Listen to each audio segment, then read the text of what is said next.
killed by its own owners. Picture a research lab inside Digital Equipment Corporation, DEC for short, a company that built powerful computer hardware, not websites. This is the mid-1990s, when the internet was still something you explained to your relatives at dinner. DEC's engineers needed a flashy way to prove just how fast their new alpha processors were. So a small team decided to do something absurd for the time, index the entire public web and make it searchable in a fraction of a second. It wasn't meant to be a product. It was meant to be a demo you show off at a trade show and then forget about. Except it didn't get forgotten. It got out into the world, and the world could not stop using it.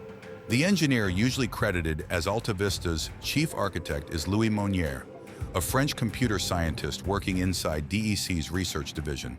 By documented accounts, Monier wasn't the type chasing a business empire or dreaming up a billion-dollar exit.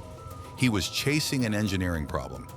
How do you crawl and index millions of constantly changing web pages and still return an answer before the user gets bored and clicks away? In 1995, millions of pages wasn't a marketing term. It was a genuinely terrifying technical target. Monier and his small team pulled it off anyway, building crawling and indexing systems that were, for their moment, some of the most advanced software on Earth. Here's the thing though, by his own team's accounts, and by how the story played out afterward, nobody around AltaVista was particularly focused on turning this into an empire.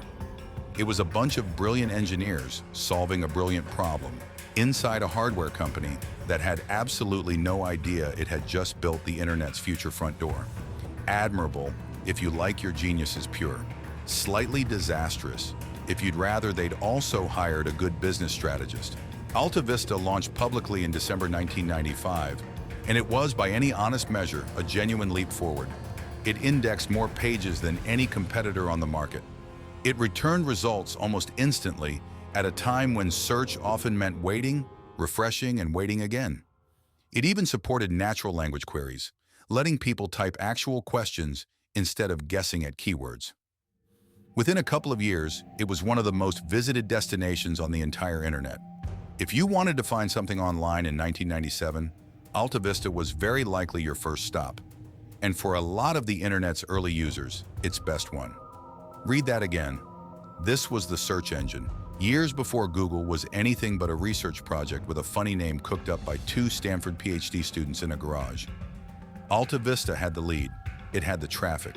It had the technology. What it didn't have was a company that knew what it had. Here's where it gets messy. DEC itself had no idea what to do with a runaway consumer hit. It built processors and servers, not home pages people fell in love with. In 1998, Compaq acquired DEC and inherited AltaVista almost as an afterthought, tucked in among the hardware assets like a stray cat that came with the house. Compaq's big strategic answer to, what do we do with the internet's favorite search engine, was to turn it into a portal.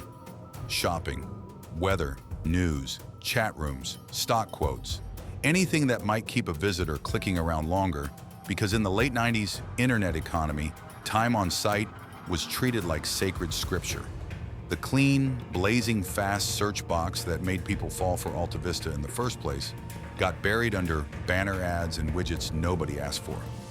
Meanwhile, over at Stanford, two guys were quietly building a search engine with a single empty box on the homepage and deliberately almost nothing else. One company was adding clutter to chase engagement. The other was removing everything that wasn't the answer to your question. You can probably guess which strategy aged better. By 1999, Compaq actually had a real plan. Spin AltaVista off as its own public company. Bankers were lined up. Paperwork was filed. There was, briefly, a real chance AltaVista could have become an independent, well-funded competitor with its own board, its own budget, and its own reason to stay obsessed with search instead of portals. Then the dot-com bubble started wobbling through 2000, investors got spooked, and Compaq quietly pulled the IPO entirely. Instead of going public, AltaVista got sold off to CMGI, an internet holding company, for a fraction of what it might have fetched a year earlier. Timing, as they say, is everything, and AltaVista's timing was consistently, almost impressively, terrible. In 2003, CMGI sold AltaVista again, this time to Overture Services, a company that made its money running paid search ads. Months later, Yahoo bought Overture outright, and AltaVista came bundled along like a piece of furniture nobody remembered ordering. By this point, the brand had changed hands 4 times in under a decade. DC to Compaq to CMGI to Overture to Yahoo, while Google spent those exact same years doing one thing relentlessly: building the best search engine it possibly could, with nothing else competing for your attention on the homepage. No portal, no shopping widget, no stock ticker, just a box, an answer, and an obsession with speed and relevance that never wavered while it was busy chasing quarterly engagement metrics. It's not that nobody at AltaVista saw Google coming. It's that AltaVista kept getting sold to people whose job was managing an acquired asset, not building the future of search. There's no dramatic bankruptcy filing in this story, no courtroom, no creditors meeting, no dramatic collapse you can point a camera at. Just a very long, very slow fade. Yahoo kept the AltaVista name limping along for years as a legacy brand, mostly it seems out of habit. A search engine running on nostalgia and whatever traffic still stumbled in from old bookmarks. Then in July 2013, Yahoo quietly announced it was shutting the site down for good.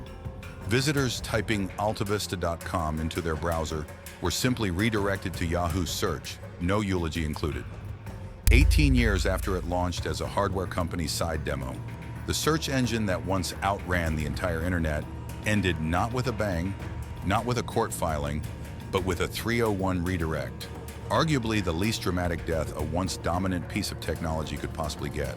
Louis Monier went on to hold engineering and search leadership roles at companies including eBay and, in a genuinely fitting bit of irony, Google itself, reportedly recruited by the very company that made his creation obsolete. AltaVista's story isn't about fraud or a villain twirling a mustache in a boardroom. Nobody here got convicted of anything. Nobody ran off with the money. It's a story about a genuinely great piece of technology that kept landing in the hands of owners who saw it as an asset to squeeze rather than a product to protect. DEC didn't know what to do with it. Compaq turned it into a cluttered strip mall. CMGI and Overture just passed it along like a hot potato nobody wanted to hold when the music stopped. Meanwhile, 2 students with 1 empty box beat all of them combined. The lesson here isn't complicated, and it isn't really about search engines at all. Sometimes the thing that kills a great product isn't a competitor stealing your customers. It's your own company, burying the one thing that made you great under everything else somebody in a meeting decided to add. Do you think AltaVista could have beaten Google if it had just stayed a search engine and nothing else? Let me know what you think in the comments. Subscribe. We post a new bankruptcy story every day. Which company's collapse do you want to see next? Write it in the comments.